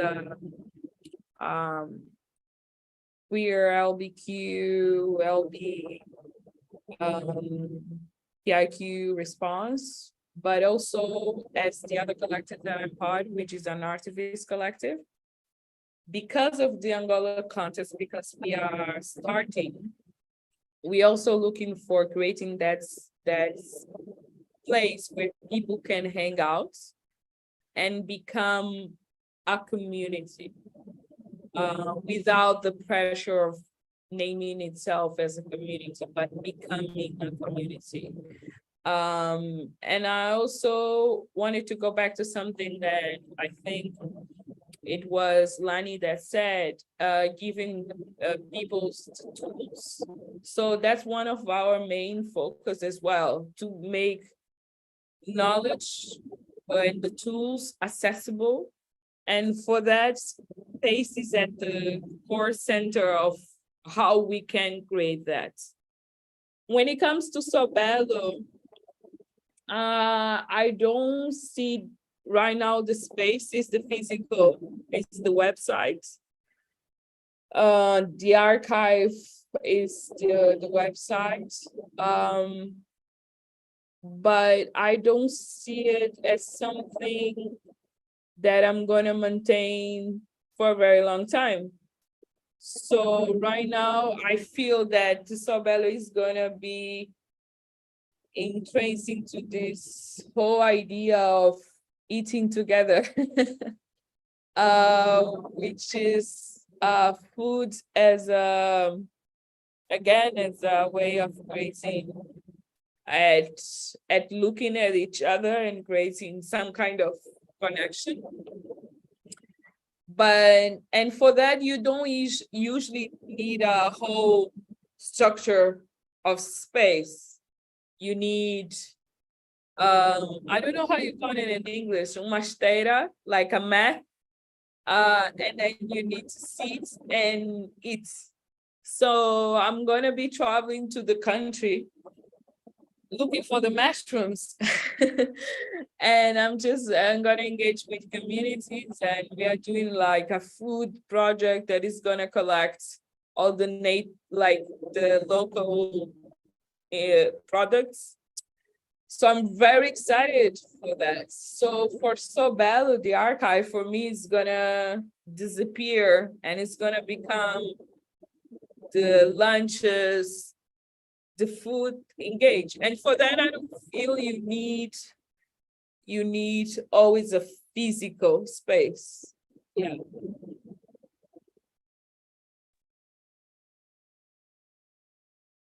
Maybe now, like you mentioned more about what I was doing in my doctoral research, but my research is about the porn movie theaters, koli sinemaları in Turkey, and how trans folks were using those spaces to watch porn, but also engage with sex work, have colis and fuck buddies,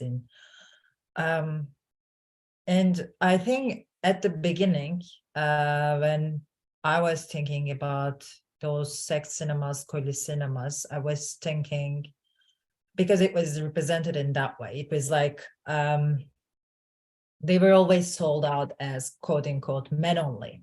So even like through my oral history interviews, like some of the trans folks were passing as men, or some were just more open to queer folks in general. But this access to space and like sexual spaces and who has access to those sexual spaces, even public spaces, was one of my starting points, because someone growing up raised as a woman in Turkey, I think I had never access to any sexual public space except the pride events, literally.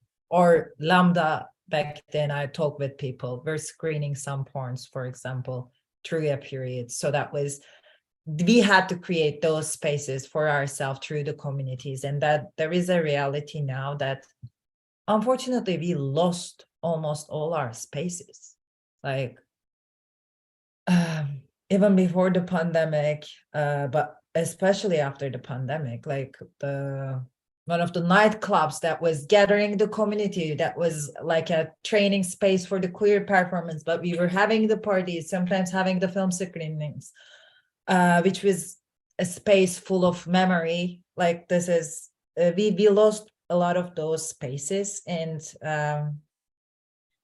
I think I'm trying to rethink about how we can, if you're, Anahit Sahne is the one I was mentioning. Thank you, Kübra, of course. And so many others, but those spaces, virtual or physical, they are creating those intimacies that we want to keep, that we want to archive, that we want to document in various ways, I guess. And in my work, when I was talking about colis sinemaları with my friends, and I was in Turkey during the pandemic, we just realized that a lot of us actually does not have any experience of watching porn collectively or in a public or semi-public setting. Like I had my first experience in Istanbul Pride years ago. I remember getting too excited about being in the same space with queers and watching porn. And that was like quite revolutionary for me. It was more than a decade ago, I guess. And so that's why we made this screening among friends in a house. We turned the house into a porn movie theater. So we watched porn collectively. But maybe we don't have the archives of those colis sinemaları, but I think that was kind of first creating that experience for ourselves in a different setting, in a different space. But I think we had some grasp and understanding of also, well, what does it mean? And it was just a starter. So I'm thinking like maybe, I don't know what I'm saying with this, but thinking space in different and like how we interpret those spatial experience and maybe recreate them in different ways, because it's I think when I was watching porn in the Pride, it was a different period again. Like even a lot of the Pride events have been canceled for the last couple of years. We are not allowed to march for the Pride for the last couple of years. Hopefully it will be back, but just remembering those times and those experiences was something important for me to start that project as well. Thank you so much. I want to invite in the question, I imagine a question from Nias. And Chadan also raised a hand.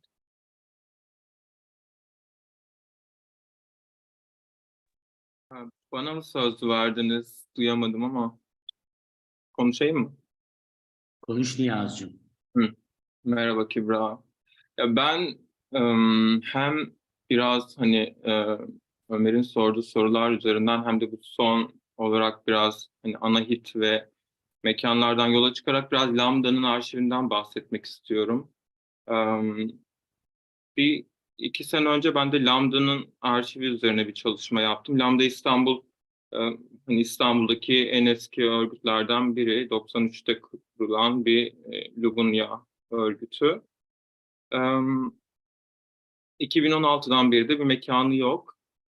Ben de yani Lambda İstanbul'un arşivine dair, hani bu arşiv zaman içerisinde nasıl oluşmuş, nasıl korunmuş, sürdürülebilirliği nasıl sağlanmış, bugüne nasıl gelmiş gibi Lambda İstanbul'un arşivine odaklandığım bir çalışma yapmıştım. Biraz ondan bahsetmek istiyorum. Yani şunu gördüm ilk başta, yani Lambda İstanbul her ne kadar bir kurum da olsa 2010'lu yıllara kadar Türkiye'de İstanbul'da başka bir örgüt yok. Dolayısıyla bu bir aslında topluluk arşivi. Ve arşivin birikme sürecinde de yani Lambda İstanbul bir mekanı var ve hani burada biraz önce Anahit'ten bahsettik ama Lambda İstanbul Kültür Merkezi böyle Lubunyaların istediği vakit gidebileceği ve gündüz de sosyalleşebileceği bir alan sağlıyordu. Ve arşivin de mekanla kurduğu çok sıkı bir ilişki olduğunu orada aslında gördüm. Ve bu arşivin aslında zenginleşmesine de büyük bir katkı sağlıyordu. Yani Lubunyalar kendi evlerinde tutamadığı dergileri ya da gazete küpürlerini Lambda İstanbul'a getiriyordu. Ve arşiv bu şekilde birikiyor. Yani her ne kadar bir kurum arşivi olarak da görünse bu topluluk bu arşivi kendi inşa ediyor. Ee, Ve bu yıllar içerisinde birikiyor. Tabii dönem dönem şimdi her ne kadar böyle hani transların böyle ev kiralama sürecinde daha fazla hani kira isterler ya da işte ne bileyim bir mekan bulunması zordur gibi. Hani Lambda İstanbul'da defalarca mekan değiştiriyor. Çoğu zaman çok daha fazla fiyatlara hani mekan kiralamak zorunda kalıyor. E, Ve arşiv de 8 kez mekan değiştiriyor. Ve sonunda 2016 yılında hani bu OHAL'le birlikte aslında bu 15 Temmuz sonrası Türkiye'deki sivil toplum alanında daralmasıyla birlikte e, hani gönüllü emeğine bağlı yürüyen yatay bir örgütlenme olan Lambda'da gönüllülüğün de azalmasıyla aslında Lambda İstanbul Kültür Merkezi kapanıyor. Bu arşiv de bir süre bir depoda kalıyor. Hiç uygun olmayan koşullarda. Ya arşiv dediğim malzeme de böyle 7-8 koli, belki 10-12 koli maksimum. Sonra depodan bir gönüllünün evine gidiyor. Ben bu arada 2018 yılından beri Lambda İstanbul'dayım ve aynı zamanda arşiv komisyonundayım. Biz bu arşivi ne yapacağız? Bunu nasıl koruyacağız? Bunu nasıl kataloglayıp, sınıflandırıp nasıl açabiliriz kullanıma gibi böyle birkaç yıldır tartışmalar yapıp kendi aramızda konuşuyoruz ve nihayetinde şöyle bir yola vardık. İstanbul'da işte Kadın Eserleri Kütüphanesi var. Bunlar hani feminist arşivcilik üzerine çalışmalar yapan oldukça deneyimli bir grup. Her ne kadar topluluk arşivlerinde hani bu bir Lubunya arşivi olduğu için hani birlikte bir çalışma yapmaya karar verdik ve zaten iyi koşullarda tutamadığımız arşivi de e, oraya teslim ettik. Şu an hani saklanması uygun koşullarda bu arşiv orada saklanıyor ama hani şimdiki niyetimiz de bizim bu materyalleri bir şekilde hani dijitalleştirip kataloglayıp koruyabilmek. Hani çünkü burada hani Ömer'in de bahsettiği arşivin güvenlikle ilgili sorun da var. Yani Ankara'da kaosta mesela işte Ali Erol'un evine yapılan gözaltıda Ali şeyden bahsediyor. Bazı belgelerin kaybolduğundan bahsediyor. Ya sadece bu değil bu arada. Hani 7-8 kez Lambda İstanbul mekan değiştirdi dedim.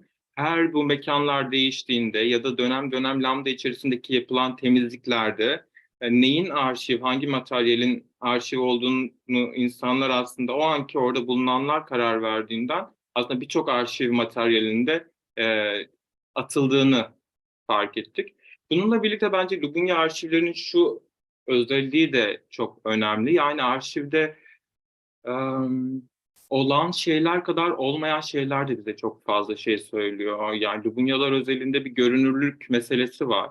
Ve mesela hani Lambda'da bir sürü insan oraya gelip gittiği halde görünür olmadığı için orada çekilen fotoğraflara dahil olmak istemiyor. E, yani insanların duygusal belleğinde yer ediyor kendine. Ama bir şekilde o arşiv içerisinde var olamayabiliyor. Bununla birlikte bu belgelerin hani nasıl açılacağı, dijitalleştirildiğinde biz şöyle bir şey düşündük. Mesela yurt dışında Hollanda ve Almanya'da işte queer arşivler üzerine çalışan işte müzeler falan var. İşte bunları dijitalleştirdikten sonra kopyalarını oraya gönderebiliriz diye düşündük. Bu da bir yöntemdi. Bir şey daha söyleyecektim. Bir de ya dönem dönem bir de şunu fark ettim. Yani aslında zaten arşivle ilgilenen böyle toplayıcı aktivistler. Zaten günlük yaşamında bir şeyler topluyor, biriktirmeyi seviyor. Biraz bu insanların girişimiyle, kendi kişisel çabalarıyla bu arşiv oluşuyor, ortaya çıkıyor ve ben işte bir görüşme yapmıştım 5 kişiyle. Lambda'nın böyle 93 yılından işte 2020 yılına kadar falan. Hani Lambda arşiviyle, hani Lambda'da gönüllülük yaptığı sürede Lambda arşiviyle ilgilenen kişilerle görüşmüştüm. Mesela şunu söylediler ki çok önemliydi. Onların kişisel arşivlerinde var olan bir sürü belge var ve yarın Lambda bir çağrıya çıktığında ya da hani Lambda arşiv yapmak istediğinde, bunu biriktirmek istediğinde bize söylediğinde biz bunları veririz diyen çok fazla insan oldu. Yani topluluk arşivi olmasının böyle bir avantajı da var. Böyle şeyler, biraz karışık anlattım ama bunlardan bahsetmek istedim. Ya böyle bir alanı açtığınız için de çok teşekkür ederim. Queer arşivleri gerçekten çok önemli. Yani geçmişi yeniden yazma, yani geçmiş bir şekilde hala silinmeye çalışılan, yok sayılan bir topluluğuz ama biz 90'larda da vardık. Bu arşiv bize bunu söylüyor ve gösteriyor. Ve hani geçmişi yeniden inşa etme olanağı da bize sunuyor. Bir yanıyla yeni bir aktivizm de öğretiyor. Yani artık sadece sokaktaki mücadele değil, arşivden kaynak sağlamayla da bir aktivizm üretebileceğimizi bize gösteriyor. Ben kendi yolculuğumda, Lambda arşiv yolculuğunda ben böyle şeyler öğrendim. Bunlardan bahsetmek istedim. Teşekkür ederim.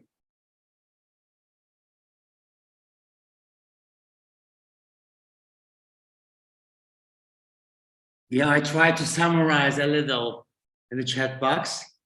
Thank you, Nias. Yeah, Lambda is one of the oldest and still queer organization in Turkey. And Nias just mentioned about the archive of Lambda because they, moved 7-8 times during its lifetime, and each time it's not easy to find a new place to move, and materials got lost during those moves. Move outs, and they then now thinking about digitalization of those archives. So is it a good way, healthy way? Is it enough to do that, to protect those archives? Can we send those archives that we digitalized after to the known ones in the Netherlands, maybe, or out of Turkey?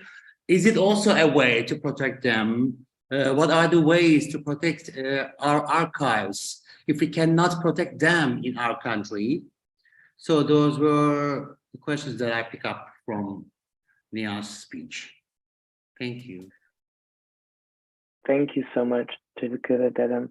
I think we should take those questions with us for now, and I also asked Charan to share what her raised hand implies. I'm sorry, maybe the last question or hands up, then yeah. Unfortunately, we need to, Hi everyone.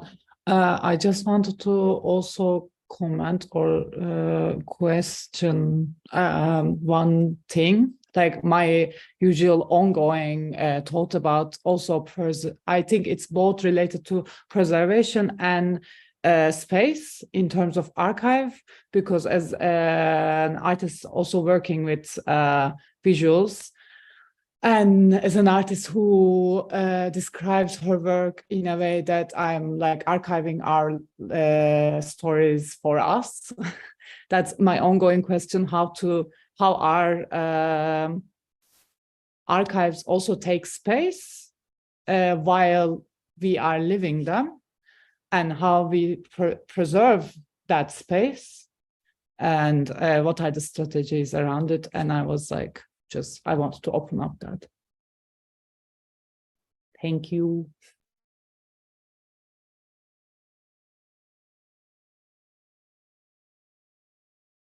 Thank you. Does anybody want to respond before we say goodnight? Yes. Any reply to Jan? I mean, I can also comment. Do on it. the question. No, Kübra, for instance, the way you do the monuments with your work, with honor, to me, it was also a space you took with the archive. So that's what I mean in my question. What are the strategies? What could be the strategies? And also, I constantly think about the accessibility of the archive, how to make it accessible in terms of, for instance, I work with photos or videos, and I'm just gonna exhibit them somewhere, and I only exhibit it in a white cube. How are the subjects of those archives can even access to that without having, the knowledge or the whatever the resources they have, and how to make it possible, how to visualize the archive on the city square, even like the streets and and all this other version of the preservation of the archive itself. Seems like we need to do more of those archival strategies meetings in the future. It's never enough, huh, Simon? It never. I want to comment on one thing. I don't have the answer for you, Ceren, and it's an ultimate question. We can keep doing this and we will find different answers. But one thing we haven't discussed, but I keep thinking again, is the right to disappear from archives, especially for trans folks, because we don't want some of the old photos to be there. Like some of us don't, some do, but some don't. So what does it mean for us to archive, and what should we keep and share, but what should we leave behind?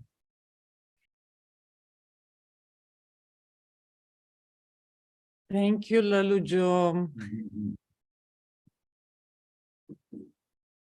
I agree. I mean, it's a continuing conversation, because I feel like ourselves are also trying to explore that. I think if I can base our experience, it's a multiple try and error, and then as exhausting it might sound, it's a multiple responses. So right now, physical, digital, exhibitions. So it's a multiple thing. I think we are trying all things because we want to also, and there was, I think someone asked that, to whom are we doing the archive for? So it's beyond who's going to preserve it, is also who are we doing this for? If it's for the community, we go back to the conversation of having that physical space where we can create that community, where we can continue hangouts, continue creating our archive, preserving, and have all of these questions of what are we maintaining to the archive? How are we archiving? How are we using storytelling in the archive? If it's a tool, if the archive is a tool for something else,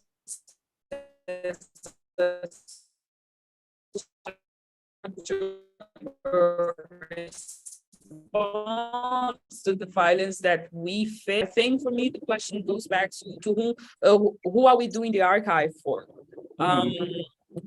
and also that question, that answer can change in different times, in different moments. For now, you can make the archive for the community, and then when you have the archive, you can try to figure out what is the best other way to do it to the other person that you want to do the archive for. So for me, it's a constant adapt, try and error, and then try to figure out how to use different ways. What I like about this conversation, and also Simon was saying, is I also like that we are open the door to think about archival ways outside of the ways that we already been trying to practice making archive. When we were discussing the material, when we were discussing the whole idea of not having a physical space, the archive being everywhere. Also, maybe try to incorporate in the different ways that the archive can exist, try to incorporate these new ways, because we're gonna have this issue of maintaining the archive because of resources, because of people not being there anymore to maintain the archive, because of the spaces, physical spaces not being not having resources to maintain the physical spaces, because the materials get lost. So I feel like all of these things, I don't know if I'm answering your question, but I hope it's helping.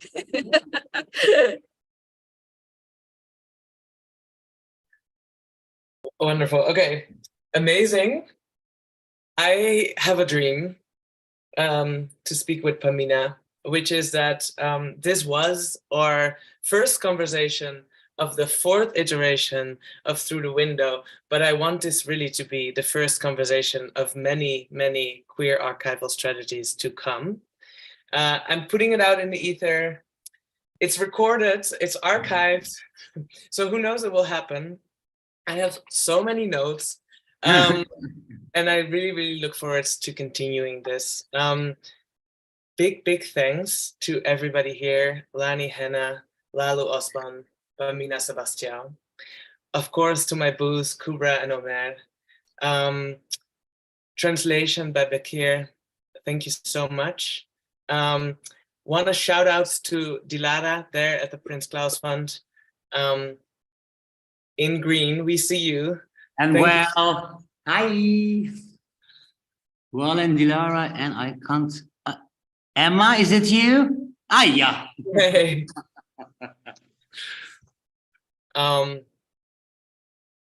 Bekir, thank you for your great translation and the time that you had with us.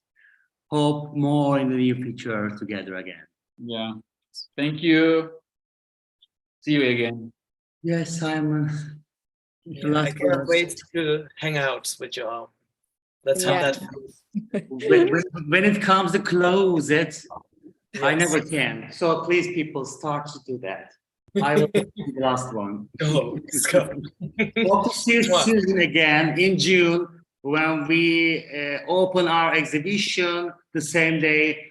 Our second convo of the situation with the artists from the exhibition. We're gonna know them and their work, and we will have an actual party after that conversation. Ooh. Okay, thank you so much for having me. It was so fun. My lights, I don't know what happened to the lights, but maybe I'm ready for the party right now. But thank you so much. Obrigado.